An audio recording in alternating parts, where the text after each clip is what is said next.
Hey there YouTube, welcome back to Artichoke Dip. My name is Rob, solo tabletop gamer, and well, I guess I should start the video out explaining to you. I guess some of you guys noticed, excuse me, weather's a little screwed up here, that I've kind of been absent lately. Well, reason why, life happens.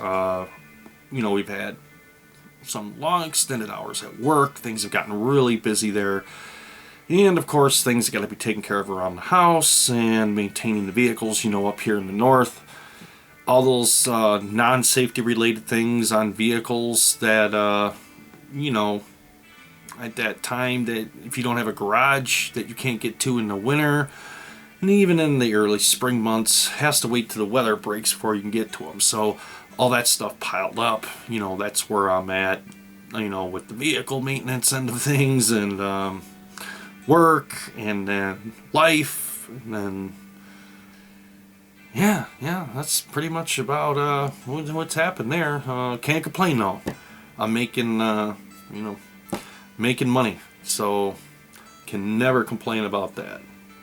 But some of you may have been wondering, well, what have I been doing since I haven't been making videos? That is a good question.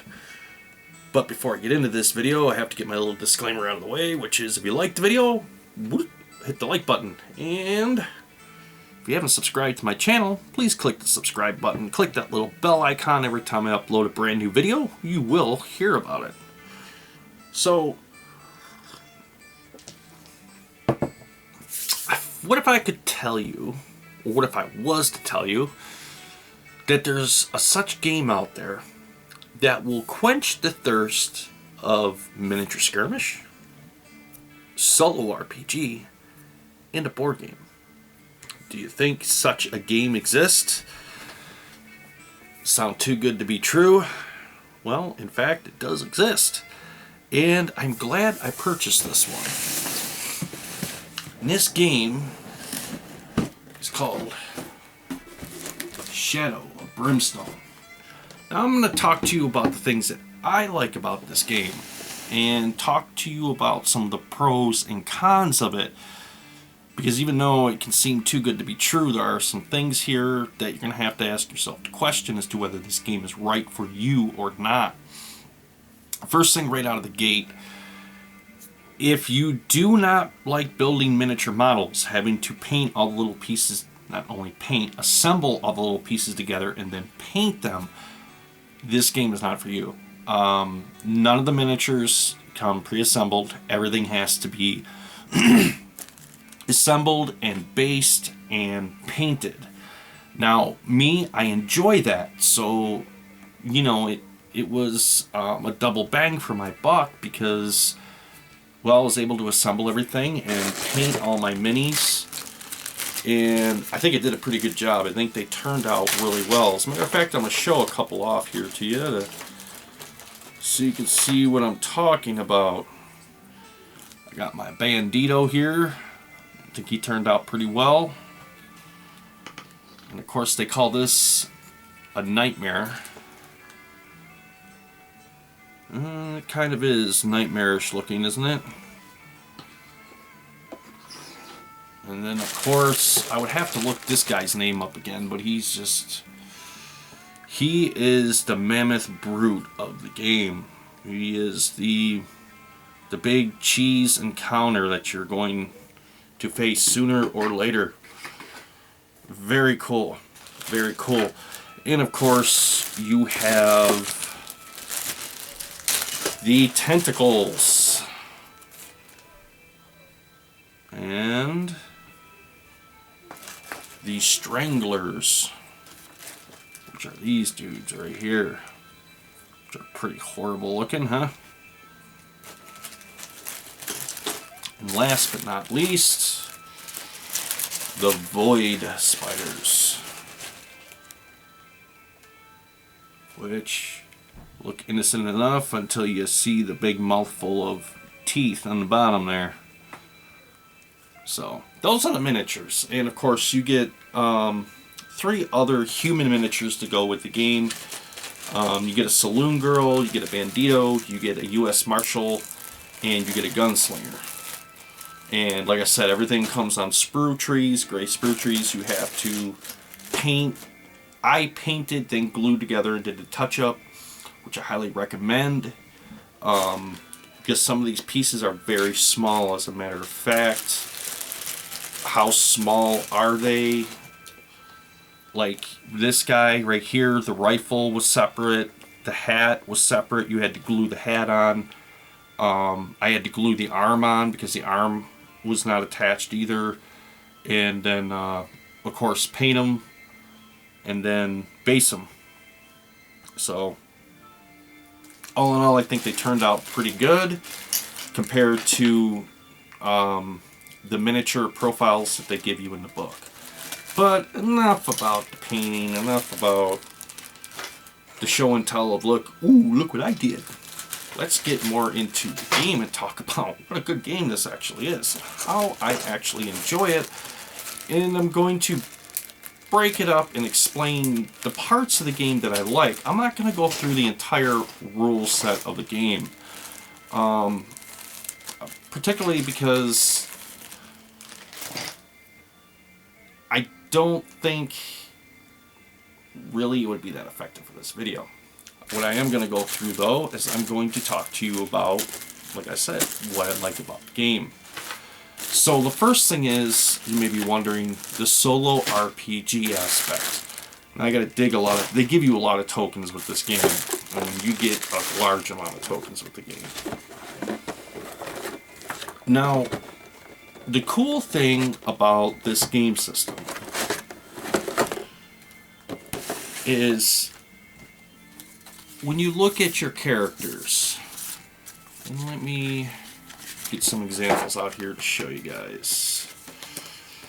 So we have the gunslinger, and if we take a look at her or him, depending on how you want to set your character up, because they're two-sided, you'll notice that they have ability scores, which you use throughout the game to test their abilities, whether it be agility, cunning, spirit, strength, lore, or luck. They also have initiative, and initiative, just like in an RPG, the higher the initiative, they act first, and the lower initiative falls in order from there. And then it goes into their combat abilities, such as ranged and melee. And then, of course, their defenses. Like this guy has 10 health or 10 hit points, however you want to look at it. His defense, he has to roll a 5 or better. And then his sanity. He has 12 sanity points, and he has to roll a 4 or better to save on a sanity. Now, where this brings in the aspect of RPG is in between quest of going through the mines and adventuring through the mines to clear out the monsters in the impending darkness or the growing darkness and the possible corruption that can happen to your characters as a result of the madness, they get to go to the town or various different locations in the town. And those, let's break these out and take a little closer look at them. So you have the frontier town that your characters can visit in between quests, to where they can spend the gold that they made, that they found in the mines. They can upgrade their weapons, buy armor, do all kinds of things to get your characters more equipped for the next adventure. Oh, did I mention? You also collect experience, and as you go up in experience points, your character also goes up a level. And as they level up, just like an RPG, they have access to more class abilities at that point that they can acquire. Now, the game breaks it up into two different modes of play. One, which I'm going to explain for the sake of this video, would be the basic play, where once your character runs out of hit points or sanity points, whichever, they run out of sanity points, they're knocked out, or if they run out of health points, they're knocked out. And you have what's called a revive token, which will bring them back to life after the battle's done and there's no more enemies on the board. Or you could play by the advanced, brutal rules, if you will, and that's if your character reaches 0 hit points and or 0 sanity points, they're dead. They're out of the game, and you have to make a new character starting at 0 level with no nothing except for your basic gear to start. And that would hurt. It really would. But in between your mining adventures, you get to go into town. And when you get to the frontier town, you have 2 options. If you don't have the money to stay in more civilized, we'll say, lodgings, you can stay in the campsite. And of course, there are campsite hazards. There's hired cutthroats, demon attacks. You could be robbed, the fever, stories of terror, uneventful night, and learn some tricks. Now, as you enter the town, the frontier towns are already a dangerous place to visit, but those that lay within the shadows of Brimstone and its surrounding demonically overrun countryside can be downright deadly, the heading reads. Now, at the start of a town stay, the hero must place the darkness marker on the day 1 spot of the town event track located on the town board, which they give you right here. That tracks your days. At the end of each day in town, the hero must roll a single d6. If the roll is higher than the current position on the darkness marker, then that day ends without an incident, and the heroes may carry on to the next day. Move the darkness marker up the track by 1 spot. So for every day, the marker tracks. Now, where I'm going with all this is when you roll, if you don't make your roll at that point, you're going to roll 2d6 and you're going to look at the events chart that happens in the town that your characters will find themselves in the middle of. One being a void twister. A void twister sweeps through the town, annihilating it in a flash. Livestock, buildings, and people are swept away right before your eyes, and it's coming towards you. Or the town is overrun with demonic creatures tearing apart the people and burning the buildings to the ground. It's time to get out while you can. Or fire. A fire has broke out, setting the town ablaze. Or it could be the fever. A terrible plague spreads through the camp, causing void boils and death. Spreading fear. Fear spreads through the town as the day grows dark and a demonic attacks more frequently. Intense dread. A dark cloud on the horizon makes your soul sink as you see a void twister in the distance wipe through a neighboring town. The end is nigh. The people are stocking up on supplies and weapons, feeling like the next big attack could come at any time. And last but not least, rotten from within. It has become clear that the officials running this town are twisted and tainted by their greed and their very dark stone they have been hoarding. When they see something they want, they take it. So as you can see, that adds a very unique aspect with solo RPG because, well, when you're in town, you don't have any map tiles in town. This is all imaginative play. And depending on how you roll on the chart, it is at that point it's going to ask you to roll for one of the abilities to try to pass the test on your character sheet. Whether it be agility or cunning or any one of these attributes, you have to roll and see if you're successful. You either succeed and or you fail. But if that wasn't interesting enough, while you're in town, you can visit the frontier outposts, the saloon, the church, the general store, and the doc's office, all of which have their own individual event trackers on them that you roll, and you find yourself in the middle of some trouble, leading either to more adventure or more mischief. Just all depends. And that's the cool part. That's the cool aspect of the RPG part of it. And you really could take this and use this as a template for an RPG game if you wanted to.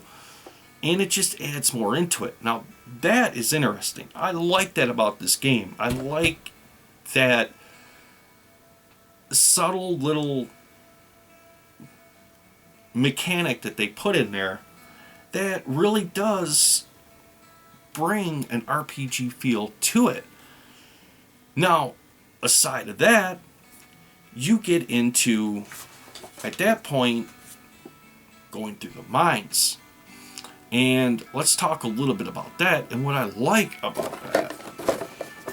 Now, the cool thing is with the map tiles, in the reversible, because there are two different realms, I'm going to say, of play with this core set that you can play on. Now, as your characters adventure through the mind, you have to follow this chart. It's called the depth track. And there's two tokens. This is where the darkness starts. The darkness. Yes, the darkness that has devoured, we'll say, the world in which you live, that's looming in every corner and every dark mine around you, and always present, always there, always testing the mental fortitude of your characters, always. So, enough of that. Let's talk about this, the depth tracker. So the character with the highest initiative in your party gets what they call the Old Lantern. The Old Lantern, as they adventure through the mines, keeps the darkness at bay, illuminates things, and as they put voices in the darkness that can cause them to go mad, helps keep those away, because without it, your character's probably not going to last too long. As a matter of fact, they're going to have to keep rolling saves, and you're going to run out of sanity points and die before you'll probably make it even a quarter of the way through the mine without the lantern. So with the lantern, how this works, if you notice, you got 7+, 8+, and then 9+. You roll 2d6. Now, if you have a 7 or higher, at that point, the darkness token does not move. The darkness has been held at bay. But as you adventure deeper in the mine, every time you discover a new room, you move your token. And if you notice, you have green, which is growing dread, and then you have which looks like a blood splatter right here, which is the darkness. And you draw a card with the darkness, and it'll explain to you the dangers in which your characters must face. Some of them are encounter, others are asking you to do roll saves, and if you don't make them, well, at that point you take sanity and or physical harm hits. Now, here is the twist to the depth tracker. If you roll doubles, at that point, you have to go to the depth event chart. Now, let's say I roll 2 double 3s. At that point, I would have creeping darkness, and it reads, the darkness is always searching for a way out. Move the darkness 2 steps forward on the depth track. Now, where this is bad is as your tokens move through here, once the darkness token meets your token, at that point, the game is over. And if you have not, at that point, completed all the objectives, you lose. And you get nothing. So, the other aspect to it is it's like a time counter. It's always constantly moving, which adds that bit of suspense into the game as well. It's always in the back of your mind. Each turn, there's a possibility the darkness is going to move ever closer towards your heroes. Now, movement in the game is pretty simple, pretty straightforward. Unlike a lot of miniature games where each miniature has its own fixed movement value, this game is a little bit different. And how it is different is, let me get this bag open here. Everything uses a D6. So you would roll a D6. First thing is, the person with the highest initiative rolls on the darkness chart to see if the darkness advances or darkness is held at bay. Then at that point, your character is going to roll a D6. Depending on the number, like I just rolled a 5, my character would be able to move 5 spaces on the tile. Now, if I was to roll a 1, they have a thing called grit. And once they gain a grit can be used at any time and spent to re-roll your die. So if you're at that point in a melee attack and, well, your roll missed the target, you can burn up a grit token and re-roll that die. The only stipulation is, after you burned up the grit, whatever the die rolls stays in play, whether good or bad for your character. And that's very interesting. Now, as far as movement on the tiles with the encounters and the characters, it is very simple. Very easy to understand. Your characters can move diagonally, they can move straight, they can move side to side. The only stipulation is your character cannot move through a friendly spot. Just like the encounters on the board, they can't move through a friendly spot at that point. So if there's a choke point on the tile, it can really slow down at that point the encounter and the battle because of the fact that the encounters can't move through an occupied spot. But it's quite unique because it really does, at that point, add a little bit more depth into the game. It may not seem like it, but it really does, particularly when you play solo. Now, when it comes to the encounters are very simple to understand. This game is a very simple game. The rule book, when you break it out, it looks very intimidating until you get into it. And you realize, after you play the introduction adventure and you get through it, if you've ever played HeroScape or D&D Miniatures or any of the D&D board games, you're going to be able to pick this up relatively quickly because it's a very basic miniature skirmish game, very basic RPG game, and a very cool board game, all wrapped into one. Now, the cool thing about the encounters, when you look at them, it's going to give you their initiative. It's going to, at that point, tell you their health points, their defense, their damage, and then it's going to get into their combat right here. So, this particular miniature, now these miniatures, your encounters do have a fixed move value. You do not roll dice for them. This guy moves 6 spaces, and he has escape 4. Now, escape 4, what that means is if your character at that point is adjacent to this guy, we'll say, as we see here with this elven archer, and he kind of wants to back up and get away from him, and at that point he would have to roll a die, a 4 or better. He was able to successfully escape and get out of the clutches of this Goliath. If he fails, well, he's stuck right where he's at. Now, combat is very simple in this game. So, in order for him, the Goliath, to hit, he has to roll a 3 or better on a d6.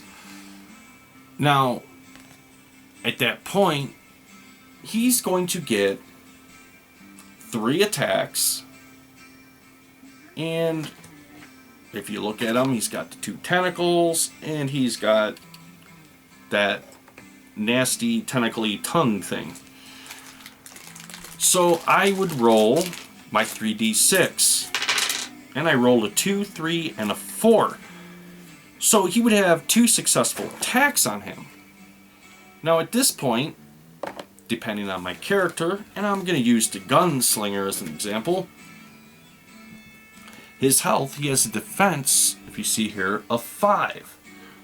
So he would get to roll 3 dice for each attack, and he rolled a 4, 3, a 4, and a 6. So at that point, he was able to block 2 of the hits, but he's going to take 3 points of damage because he did get hit by one of them. Pretty simple stuff.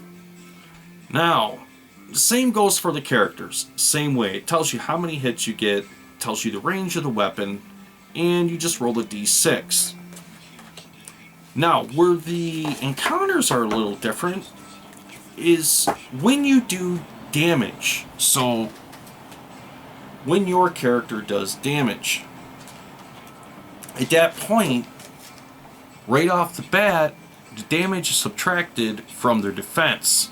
So, if I rolled a 4, he would take 1 point of damage, reducing him from 24 to 23 points. Yeah, no, grim, huh?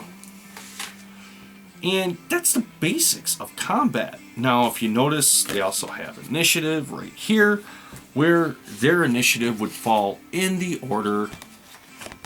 You notice the gunslinger has right here initiative of 6, he has initiative of 2.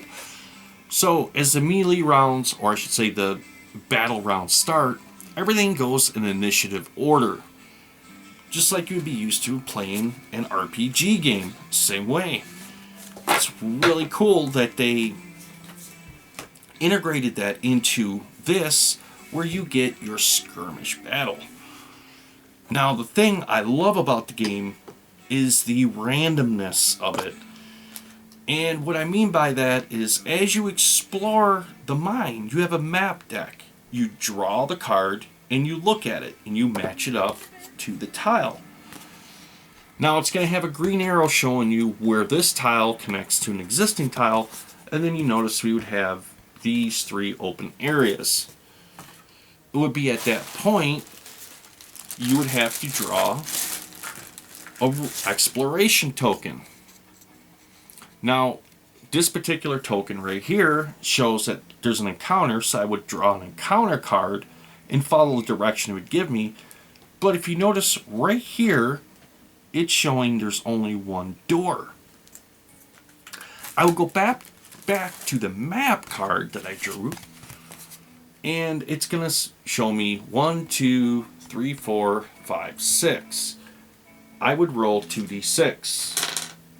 So I rolled a 1 and a 3. So this area and this area at that point, bear with me. Ah, there we are.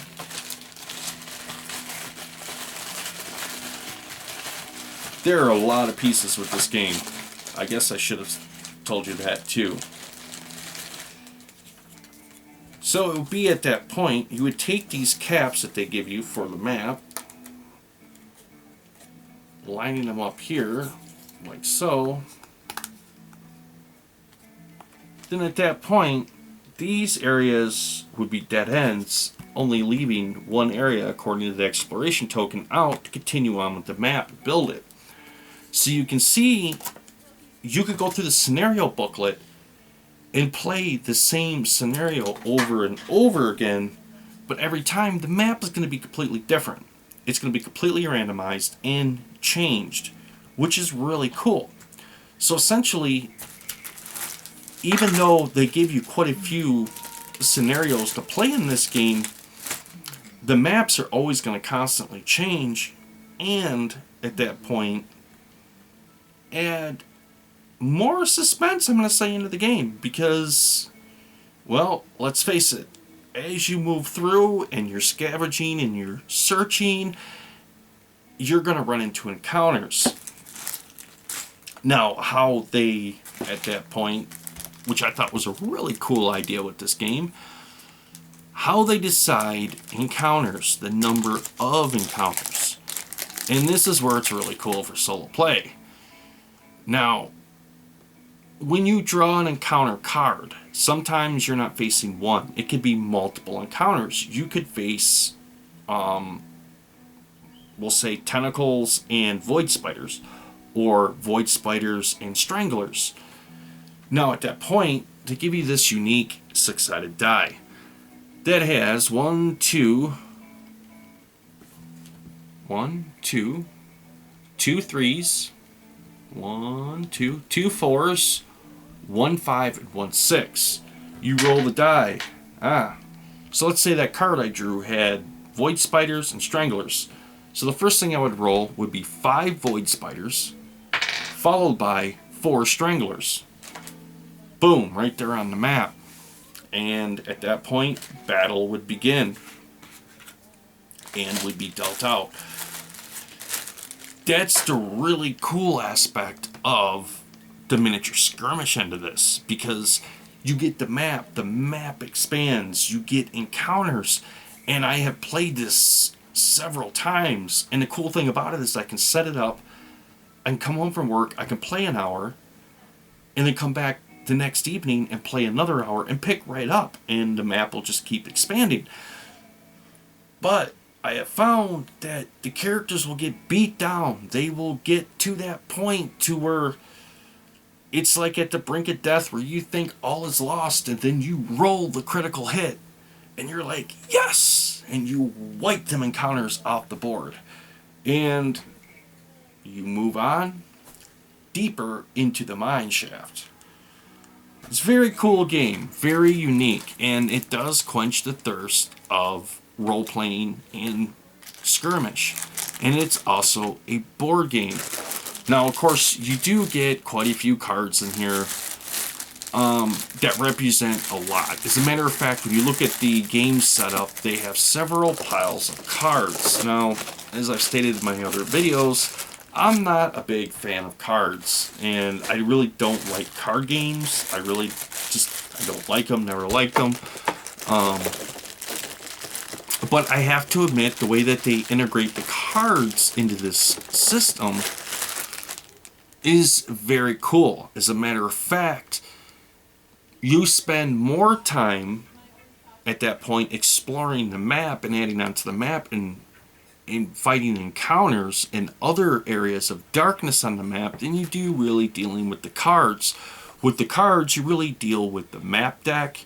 You're going to deal with the occasional artifact, the loot. Every time you defeat a creature, you get a loot card, and your characters have the option to scavenge. So if there's no encounters on the board as your characters are moving through, once they reach the end of their movement, at that point, they can roll 2d6. If they roll a 6, they get a successful scavenge. And at that point, you draw a card on the scavenge deck, and sometimes you can get some cool things. Other times, well, you find nothing. But so be it. I have to admit, for the cost of the game, because I was on the fence about this. This was a very costly game. As a matter of fact, I looked at this last year, and it was still like over $100. And I just wasn't ready to put out that kind of money for a game, particularly if I didn't know if I was going to enjoy it or not. And you can understand. And then I heard a rumor on YouTube that they said this game, they're talking about putting it on a print. And I thought at that point, well, I best pick it up now instead of trying to find one later that it's going to be worth 3 times the amount of what it was originally, and you hope all the pieces are there. I have to admit, jumped on my favorite website in the world, which is Amazon, and they had this thing on sale, and I got it for a pretty good price. And I have to admit, for my gaming table, this is a dang good investment. And it really, really has, man, it has come in handy. And I have to admit, with all the overtime I've been working lately, everything I have going on in my life right now, this really does fit the bill for my time constraints. And it works well for a solo player. Now, this is for 1 to 4 players. Now, if you wanted to play with a larger group, 5, 6, all the way up to 8 people, at that point you would have to purchase 2 core rule sets and put them together. But for me, it's not going to happen because, well, let's face it, I'm a solo gamer. And the fact that this game plays so well solo, it at that point keeps me entertained. I mean, literally for hours. Just, I can't say enough about it. But, like I did say, few things about the game you gotta understand. If you don't like assembling miniatures, this game's not for you. Don't like painting miniatures, game's not for you. And the other thing is, you're going to need a pretty decent table setup to set the game up, because the map does get pretty big. You have quite a few piles of cards that you have to draw from, plus you have to keep track of your characters. But the cool thing about the characters that I have to admit I love about this game system, puts the final touches on it, and really does make it feel like an RPG game rather than a miniature skirmish and or a board game. Which is the fact, as your characters go through the mines, adventuring, interacting with people in the towns, defeating monsters, acquiring loot, scavenging, just everything they do, they gain experience. As they gain experience, they go up in levels. Once they go up in levels, they at that point have skill trees, which I'm going to refer to them as. They're not exactly skills, but that's what I'm going to call them for the sake of this video, the skill tree. And as you go through, you can advance your character up. Now, one thing I found very useful that I did for my characters was I wrote everything on a piece of notebook paper, keeping track of all of my characters' advancements, all of their items, and then I got some protective card covers that I put in there, so when I break my game out again and I set up my characters, I have everything right here that I need to know to go with the character. I could just grab the miniature, put it on the board, and continue on. Because let's face it, all the time into that, just like if you're playing an RPG game and you invest a lot of time into a character, advancing it and leveling it up and everything, you don't want that all to waste. So, I keep everything together like that, and it works out very well for me. Now, like I said, really, the pros and cons to the game, I really don't have a whole lot bad to say about the game. I really enjoy the game. And like I said, for those of you out there that don't like painting miniatures or assembling miniatures, it may not be for you. But for those of you, if you're like me, you enjoy painting minis, you enjoy assembling stuff, putting it together, you're going to probably fall in love with this game very quickly. And find, like I have, hours of enjoyment out of it and replayability. And every time you pull the game out and play it, you always, at that point, are ready for the next adventure, the next thing to come up to get you more experience, to get you more gold, to be able to buy better weapon upgrades, and to go further into the world of the Shadow of Brimstone. And like I said, I barely scratched the surface of the Shadow of Brimstone. I gave you the real quick tour of it, explaining the basis of the game and the different aspects of RPG to board to a miniature skirmish game. But excellent game. For a solo enthusiast, this is an excellent game. This right here will bring you, man, hours and hours and hours, if not months, of replayability over and over and over again. And I love it. I love it. I love it. Now, I say that about all games, but I have to admit, I love this game because I was kind of him-hawing on Gloomhaven in this one. Well, I'm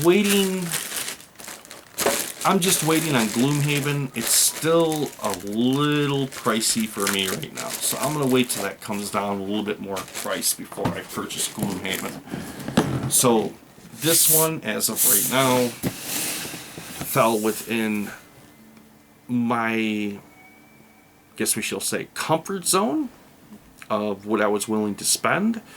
And I'm glad I did. I really am. I have to admit, even the setting is unique. It's, takes place in the Old West, and that has been overrun by these demonic creatures from another, I guess you could say, parallel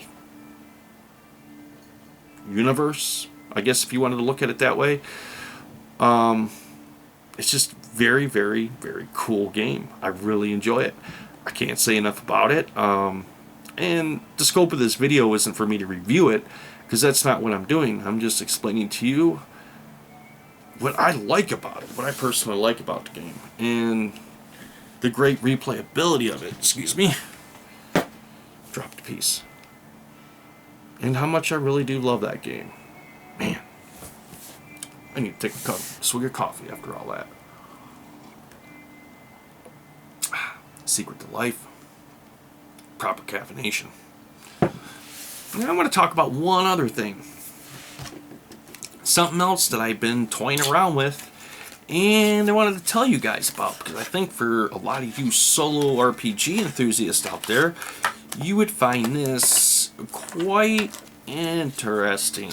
And I know I did, and I set up a map, I played through the scenario, and had a lot of fun with it. Of course, it was a total party kill, but nevertheless, this is by far, I have to admit, a really, really awesome game accessory. This came out in 2017. Some of you may have heard of it, some of you may have not. Matter of fact, I never even knew it existed until it popped up in my Amazon propaganda stream saying, hey, you may be interested in this. And I looked at it and I was like, I'll try it. It was very inexpensive as well. And that is called the SideQuest Decks of Dungeons, Caves, and Ruined Fantasies. Now, you get 54 cards. And I'll hold up a few cards here so you can see what I'm talking about. So each card will have an image on it, which is actually a map. Very small, very detailed. Now, when you take the map and you look at the backside, it's going to have a lot of information on there for you. And this is where it comes in good for us solo RPGers. So this is what wasn't sought. Mines, fortresses, and undead. A dwarven mine is now controlled by an evil, unholy force. The dwarves cut into ancient tunnels. Getting your, at that point, PCs, if you were a game master, involved. The PCs have a relative who was a member of the dwarven clan in charge of the mines. Now, you could use these tidbits of information to add into your story hooks to basically make sense of how your characters were drawn to this particular area in your games. The party is sought out for their expertise and told they can keep anything they can reasonably carry if they overcome the evil in the mind. Yeah, sounds fair enough. Encounters. The messenger who contacted the PC explains a couple dwarves escaped. He knows some evil spirit was released. It then overcame some of the miners and conscripted them into its army. Okay. The party may ask him for a partial map of the area. They may be able to ask sages or find info in a great library on what evil may have been imprisoned there. Okay. Outer chambers of the mines are barren and quiet. Every dwarf left behind is now an undead warrior that patrols the rest of the mines. Has the spirit empowered undead commanders? I guess we'll find out. The entity itself remains in its divinely locked chamber. It is still physically confined, but its mental domination allows it to control others. Maybe the PCs are just what it needs. And then, of course, at the end of every one, it gives you follow-up adventure ideas. So once you complete this basic map, at that point, right here, it points out the dwarven bodies must be put to rest.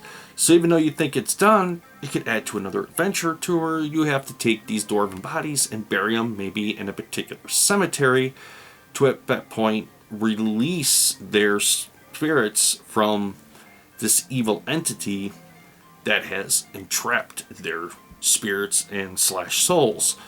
Or the evil entity wasn't killed. It must be reconfined.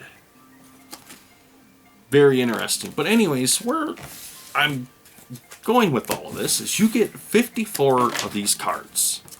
You get 54 maps. You get 54 adventure ideas. And this is only $12. I mean, if you think about that, 54 solo adventures here for $12. That's dirt cheap. Now you can find these on Amazon. They also make decks for sci-fi fantasy and what they call modern horror, which would be like the Call of Cthulhu. Same premise. 54 cards with each outlining a specific little quest and giving you all the info you need for it. So I thought that was pretty interesting. And I had picked these up not knowing what to expect, and I was going through them and reading them and shuffled them up, and I pulled out one, and I pulled out my D&D map, like map tile is what I'm thinking of, my map tile box set that has my dungeons in it, and set up the map and rolled up some basic fantasy characters around through there. And of course I made my own random tables for it too. You know, I had like the evil mists and, you know, what would a, you know, dungeon crawl be without evil undead and monsters and magical traps and, you know, your regular traps such as pit traps, spike traps, arrow traps, fire traps, acid traps, so on and so forth.